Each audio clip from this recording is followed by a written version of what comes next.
Senator, whenever people look ahead to 2012, your name is a name that has come up a lot as potential presidential candidate.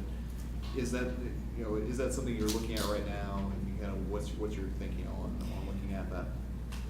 Well, right now my focus is the midterm elections and trying to get quality people like John Bozeman elected. I think the best thing that we can do right now, the best thing that anybody included who might have aspirations beyond the 2010 elections, needs to be very focused on doing everything that we can to restore some checks and balances in Washington. And the only way now that we're going to put some brakes on the runaway agenda that President Obama is carrying forward and that his allies in Congress are supporting is to elect more senators like John Bozeman. So I think that that's going to be my focus up through the November elections, and hopefully that will be a very good evening for us. We'll pick up some important seats in the Senate and in the House of Representatives, and a lot of other races across the country, and then there will be a time for consideration of things beyond that.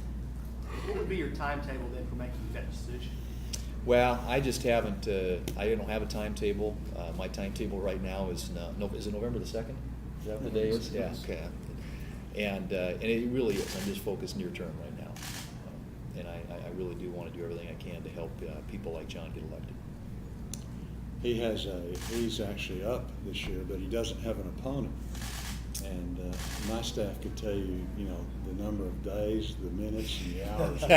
Yeah, that's right. As I'm sure Senator Lincoln's staff could tell you the same thing. Yeah. One of the things that Senator that she proposed this week, which was reported on, was moving to biennial budgeting process. Right. Talk a little bit about that. And Congressman Bozeman, do you support that? We do that in Arkansas. Well, it may not be a fair question to ask him, but I'm sure he's acquainted with the details of it. But I have believed for some time that the best way to change Washington and to fundamentally change the way that business is done in Washington is to reform the budget process, because it's broken, it's dysfunctional. It's a terrible way to run a $4 trillion railroad, or $3.5 trillion railroad. And we didn't even do a budget this year. Now, it would seem to me that as elected officials, the most fundamental responsibility you ought to have is to be good custodians of the tax dollars. And this year, we didn't even do a budget. And in the last 34 years, there have only been 4 times when the appropriation bills have been done on schedule. So it's clearly what we're doing today doesn't work. A biennial budget would allow us in an odd-numbered year to do the budget and the appropriation bills, in an even-numbered year to do oversight, which Congress doesn't do enough of, and that's to scrutinize the decisions that we make on funding to make sure that those dollars are being used in an efficient and effective way. And it would get us away from having to what we see in Congress year in and year out in election years, and that is trying to sprinkle money out there to attract some constituency that we think might vote for us in an election year. It also would make the budget resolution binding. Right now it's a non-binding resolution. It would have the force of law. It would have to be signed into law by the president. And a series of other reforms that put a cap on discretionary spending at the 2008 level, allowed to be indexed for inflation over 10 years, and that saves you $500 billion right there. And then I create for the first time ever, I should say first time ever, it was done back in the 1940s, a committee, joint committee of the Congress, permanent standing committee, that would be focused exclusively on reducing spending, wasteful government spending. We have 26 committees and subcommittees in Congress that focus on spending money. We don't have one that looks at saving money. And it would be required every budget cycle to come up with a requisite number, a floor number in terms of savings. And so that's another thing that we're proposing. But what we're doing today clearly doesn't work, and that's more than you want to know about this, but they're all reforms that I think make sense. And like I said, it's not glamorous, but it would do more to change the way that Washington works than almost anything else I can think of.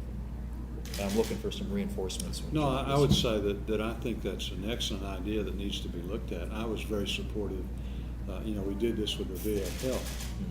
They have a situation where your budget's supposed to come out in October, and you have no idea what your budget is going to be till maybe February or March.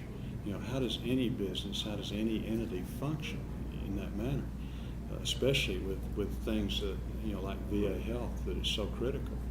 And so I think looking at the long-term budget process would be very, very helpful. And then, again, this is really the first time that I'm hearing of this, but I think the oversight piece is so important. And that's something that's so lacking because you're caught up, doing the other. And so I think that's an excellent idea.